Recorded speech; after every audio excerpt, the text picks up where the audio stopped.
Elio went out to satisfy a craving, hoping for a quiet night. But the moment he stepped into the luxury restaurant, judgment followed him. Spy's eyes, whispers, and then Mari's crown spilled ice water on him, mocking his presence. Alone, exposed, he felt small. Then Rowan Vale arrived strong, calm, protective. He wrapped his coat around Elio, stood between him and the world, and carried him out with quiet authority. Watch what happened next. Don't forget to subscribe to Sweet Serenity DL. The car door shut softly, but the silence inside felt deafening. Rowan didn't say anything at first, neither did I. The city lights blurred past the tinted windows, streaks of gold and white cutting through the dark. His coat was still wrapped around me, heavy with his warmth, his scent grounding enough that my hands finally stopped shaking. Only then did I realize how close I'd come to breaking. Rowan's hand rested on my knee, firm but gentle, protective without being possessive. It was a touch that said, "I'm here, not your own." I stared straight ahead.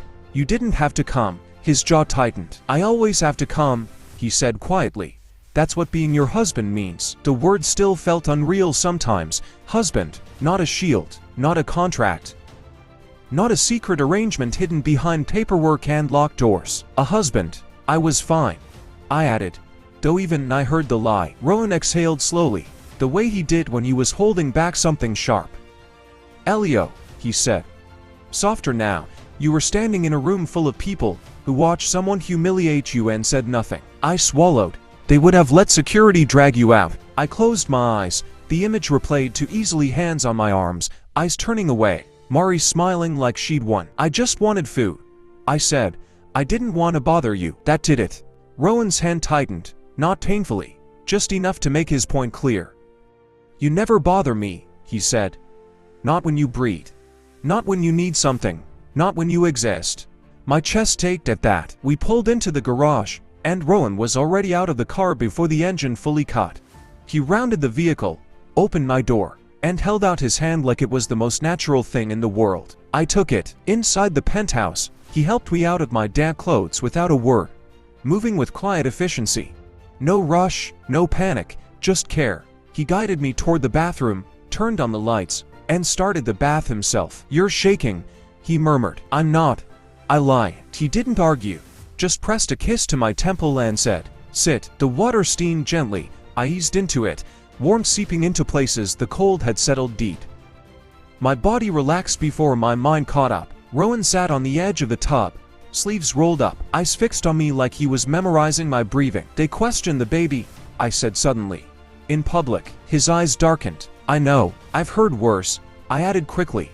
"Before you. That doesn't make it acceptable." His voice was calm, too calm. I studied his face, the controlled stillness, the dangerous patience. Rowan Vale didn't rage loudly. He dismantled quietly. "Please don't do anything," I said. His gaze softened immediately. "I won't do anything you don't want." That was the truth, and it scared me how much power that gave me. After the bath, I pulled on one of his shirts, the fabric hanging loose on my frame. It smelled like him, clean, warm, faintly wood smoke, comfort stitched into cotton. I found him in the living room, standing by the windows, phone pressed to his ear. "Cancel the merger," he said flatly. "Effective immediately." A pause. "Yes, I'm sure." Another pause. "They touched my family." He ended the call and turned when he sensed me there.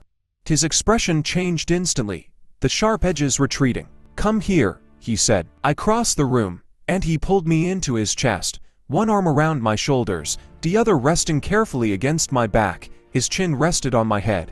I let myself breathe. "I didn't tell you how bad it was with Maurice," I admitted. "I thought leaving was enough."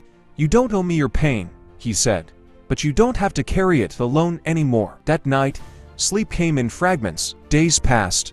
Then the messages started. Unknown numbers, burner accounts, words designed to reopen wounds. "You don't belong. He'll get tired of you. That baby won't save you." I stared at the screen, heart racing, fingers numb. Rowan saw it immediately. "Give me the phone," he said. I hesitated. "Elio," he said gently. "Trust me." I did. His jaw tightened as he read. He didn't raise his voice, didn't curse. He simply nodded once, like something had been decided. "They won't contact you again," he said. "They always do," I whispered. "Not this time." The next morning, headlines shifted. A Crown subsidiary stock plummeted. A partnership dissolved. An investigation opened. Mari sent one final message. "What did you do?"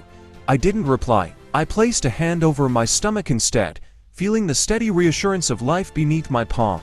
For the first time, I didn't feel small.